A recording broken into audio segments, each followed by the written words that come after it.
Hello friend, स्वागत है आपका अपने YouTube channel study with student में। फ्रेंड, उत्तराखंड एलटी भर्ती परीक्षा का जो प्रैक्टिस सेट है, ये 4th प्रैक्टिस सेट चल रहा है। तो चलिए फ्रेंड, वीडियो स्टार्ट करते हैं। और फ्रेंड, यह वीडियो आपके लिए काफ़ी हेल्पफुल होने वाली है। इससे आप अपना मूल्यांकन कर सकते हैं कि आपकी तैयारी किस प्रकार की है। तो चलिए फ्रेंड, स्टार्ट करते हैं वीडियो। पहला क्वेश्चन है, राष्ट्रीय शिक्षा नीति 1968 किस आयोग की सिफारिशों पर आधारित थी। तो जो राष्ट्रीय शिक्षा नीति 1968 थी, यह किस आयोग की सिफारिशों पर आधारित थी। मुदलियार आयोग, कोठारी आयोग, यशपाल कमेटी या राधाकृष्णन आयोग। तो फ्रेंड, इसका जो राइट का आंसर बन जाएगा ऑप्शन नंबर ए बन जाएगा। कोठारी आयोग की सिफारिश पर आधारित थी राष्ट्रीय शिक्षा नीति 1968। नेक्स्ट क्वेश्चन है, वर्ष 1967 में सरकार ने शिक्षा पर राष्ट्रीय नीति के ड्राफ्ट को तैयार करने के लिए किस संसदीय समिति का गठन किया था।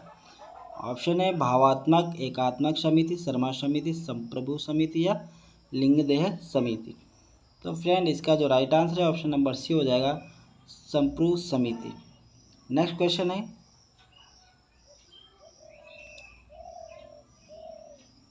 महात्मा गांधी के विचारों के अनुरूप ग्रामीण विश्वविद्यालयों की स्थापना का लक्ष्य किस राष्ट्रीय शिक्षा नीति के अंतर्गत शामिल था। ऑप्शन है राष्ट्रीय शिक्षा नीति 1968, राष्ट्रीय शिक्षा नीति 1992 या राष्ट्रीय शिक्षा नीति 1988, उपयुक्त सभी। तो फ्रेंड, इसका जो राइट आंसर हो जाएगा ऑप्शन नंबर सी हो जाएगा, राष्ट्रीय शिक्षा नीति 1986।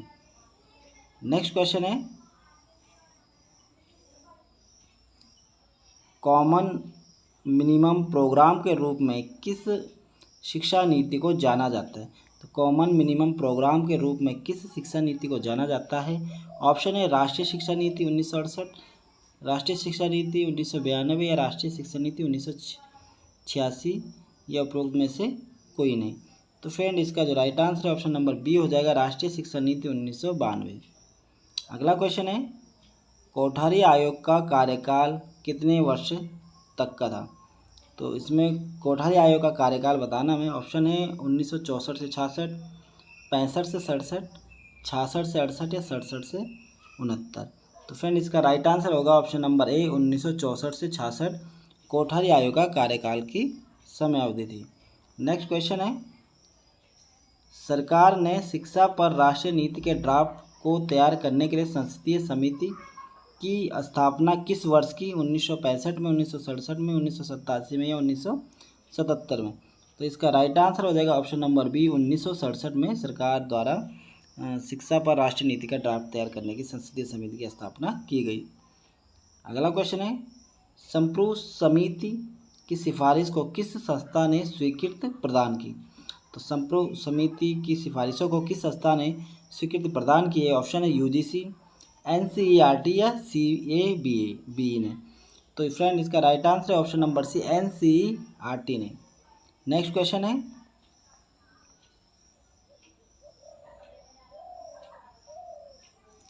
अगला क्वेश्चन है, शिक्षा की सार्वभौमिक पहुंच का उद्देश्य किस राष्ट्रीय शिक्षा नीति से संबंधित है।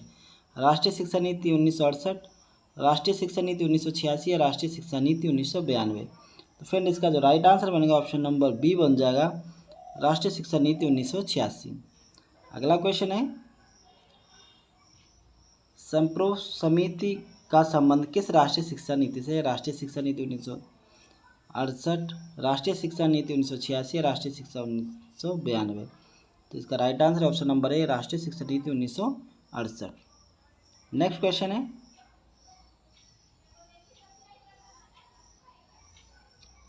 पाठ्यक्रम में कक्षा 1 से ही मातृभाषा के साथ साथ अंग्रेजी भाषा में शिक्षा देने की वकालत किस राष्ट्रीय पाठ्यचर्या में की गई। 1986, 2005, 2012 या 2023। तो फ्रेंड, इसका राइट आंसर है ऑप्शन नंबर बी, 2005। अगला क्वेश्चन है, राष्ट्रीय पाठ्यचर्या रूपरेखा 2023 के अंतर्गत कितने लक्ष्यों को शामिल किया गया है। 4, 5, 6 या 7। तो इसका राइट आंसर हो जाएगा ऑप्शन नंबर ए, 4 लक्ष्यों को शामिल किया गया है। नेक्स्ट क्वेश्चन है,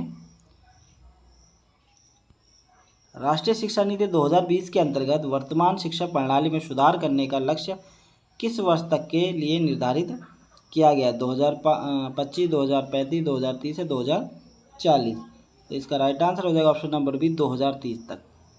अगला क्वेश्चन है, उच्च शिक्षा में सफल नामांकन अनुपात को वर्ष 2035 तक कितने प्रतिशत तक बढ़ाने का लक्ष्य है? 40%, 60%, 50 या 70%? तो इसका जो राइट आंसर है ऑप्शन नंबर बी हो जाएगा 50% तक। अगला क्वेश्चन है, राष्ट्रीय शिक्षा नीति 1986 में वर्ष 1992 में किस प्रधानमंत्री की सरकार द्वारा सुधार किया गया? तो जो राष्ट्रीय शिक्षा नीति 1986 थी उसमें वर्ष 1992 में किस प्रधानमंत्री की सरकार द्वारा सुधार किया गया था? ऑप्शन है चंद्रशेखर, नरसिम्हा राव, अटल बिहारी वाजपेयी या विश्वनाथ प्रताप सिंह। तो इसका राइट आंसर है option number B Narasimha Rao.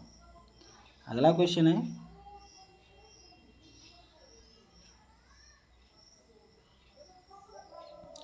प्रधानमंत्री नरसिम्हा राव की सरकार द्वारा संशोधित राष्ट्रीय शिक्षा नीति 1986 को किस प्रधानमंत्री की अध्यक्षता द्वारा स्वीकृति किया गया?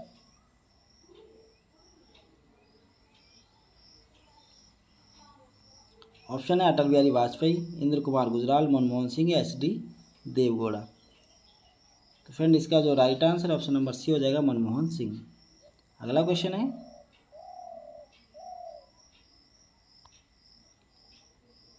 शिक्षकों की शिक्षा के प्रावधान को किस राष्ट्रीय शिक्षा नीति के अंतर्गत शामिल किया गया है?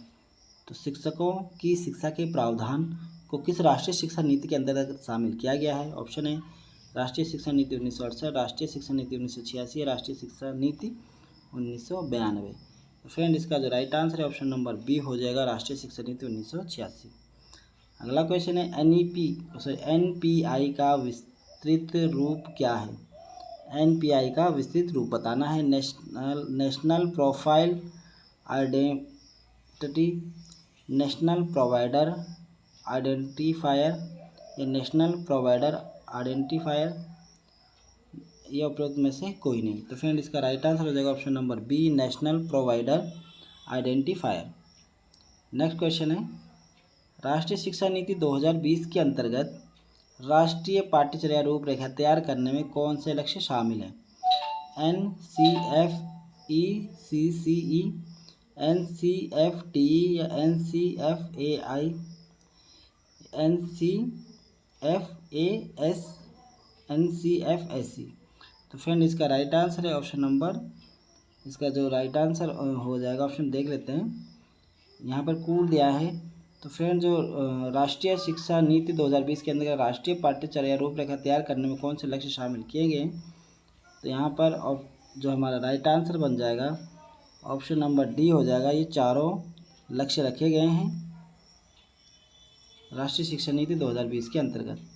नेक्स्ट क्वेश्चन है, राष्ट्रीय शिक्षा नीति 2020 के अंतर्गत NCFAI संस्था के अंतर्गत कौन सा कार्य शामिल नहीं है?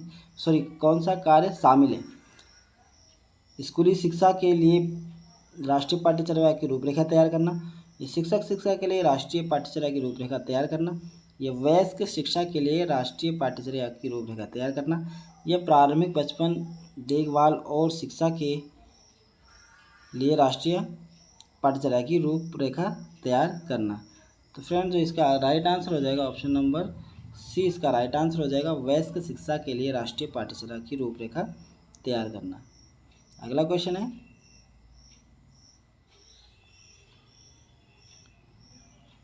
राष्ट्रीय शिक्षा नीति 2020 के अंतर्गत शिक्षक शिक्षा के लिए राष्ट्रीय पाठ्यचर्या की रूपरेखा किस संस्था के अंतर्गत तैयार की गई है? NCFAE, NCFE, CCE या NCFTE या NCFSE? तो फ्रेंड इसका राइट आंसर है ऑप्शन नंबर सी NCFTE द्वारा। नेक्स्ट क्वेश्चन है, राष्ट्रीय कौशल योजना ढांचा NSQF के कुल कितने स्तर हैं? 6, 8, 10 या 12? तो इसका राइट आंसर है ऑप्शन नंबर सी, इनके 10 स्तर है NSQF के। अगला क्वेश्चन है, शिक्षा का अधिकार अधिनियम 2009 को संविधान के किस अनुच्छेद में मौलिक अधिकार के अंतर्गत शामिल किया गया है? 21 ए, 19 फर्स्ट बी या डी का है 29? तो इसका राइट आंसर है ऑप्शन नंबर बी हो जाएगा 21 ए में। अगला क्वेश्चन है, शिक्षा का अधिकार अधिनियम 2009 में किस आयु के बच्चों के बीच शिक्षा के महत्व को तौर तरीकों का वर्णन किया गया है? तो शिक्षा का अधिकार अधिनियम 2009 में किस आयु के बच्चों के बीच शिक्षा के महत्व के तौर तरीकों का वर्णन किया है? 4 से 14, 6 से 16, 6 वर्ष से 14 या उपरोक्त में से कोई नहीं? तो फ्रेंड इसका जो राइट आंसर हो जाएगा ऑप्शन नंबर बी हो जाएगा, सॉरी ऑप्शन नंबर सी हो जाएगा, 6 वर्ष से 14 वर्ष तक। नेक्स्ट क्वेश्चन है, भारत शिक्षा का अधिकार अधिनियम आरटी लागू करने वाला कौन सा देश बना है? 135वां, 130वां, 133वां या 138वां? इसका राइट आंसर हो जाएगा 135वां देश बना है। अगला क्वेश्चन है, भारत शिक्षा का अधिकार अधिनियम को किस वर्ष लागू किया गया था? तो भारत शिक्षा का अधिकार अधिनियम को लागू किस वर्ष किया गया था? तो फ्रेंड इसका जो right answer option number B हो जाएगा 2010 में। नेक्स्ट क्वेश्चन है, राष्ट्रीय शिक्षा नीति 2020 के अंतर्गत पुरानी प्रणाली 10+2 का स्थान लेने वाली नई व्यवस्था 5+3+4 में किस वर्ष अवधि तक के छात्रों को शामिल किया गया है? तो फ्रेंड इसका जो राइट आंसर हो जाएगा, ऑप्शन दिया है 4 वर्ष से 19 वर्ष, 3 वर्ष से 18 वर्ष और 4 वर्ष से 18 वर्ष और 3 वर्ष से 16 वर्ष। तो फ्रेंड इसका जो राइट आंसर हो जाएगा ऑप्शन नंबर बी हो जाएगा, 3 वर्ष से लेकर 18 वर्ष तक। नेक्स्ट क्वेश्चन है, अध्यापक शिक्षा राष्ट्रीय पाठ्यचर्या की रूपरेखा 2009 का मुख्य स्वरूप किस संस्था की पृष्ठभूमि पर तैयार किया गया था? NCF 1975, NCF 1988, NCF 2005 या उपरोक्त में से कोई नहीं? तो इसका राइट आंसर हो जाएगा NCF 2005। नेक्स्ट क्वेश्चन है,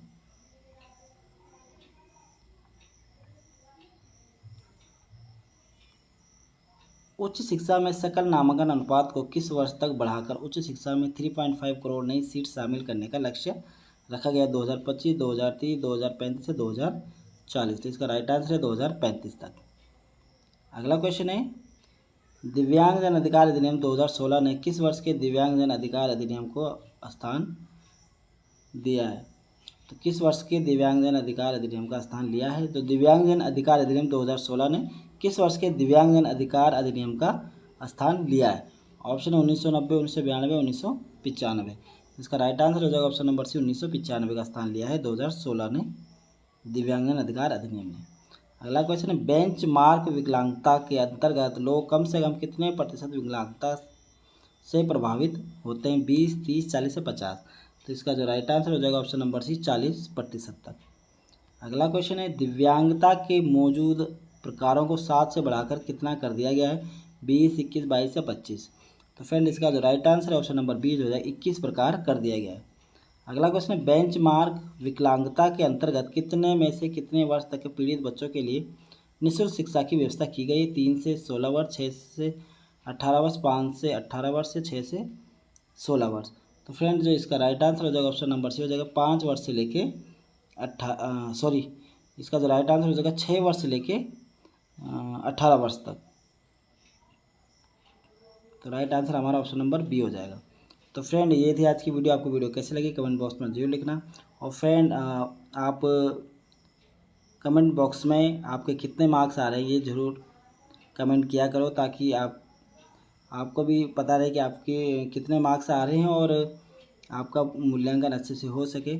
और ये आपको वीडियो कैसी लगती है कमेंट बॉक्स में जरूर लिखना। अगर आपको मेरी वीडियो पसंद आती है तो लाइक और शेयर जरूर करें। और आपने चैनल को अभी तक सब्सक्राइब नहीं किया तो चैनल को सब्सक्राइब करें, साथ ही साथ बेल आइकन प्रेस कर लें ताकि मैं जो भी वीडियो बनाऊँ उसकी नोटिफिकेशन आप तक पहुँच सके। धन्यवाद।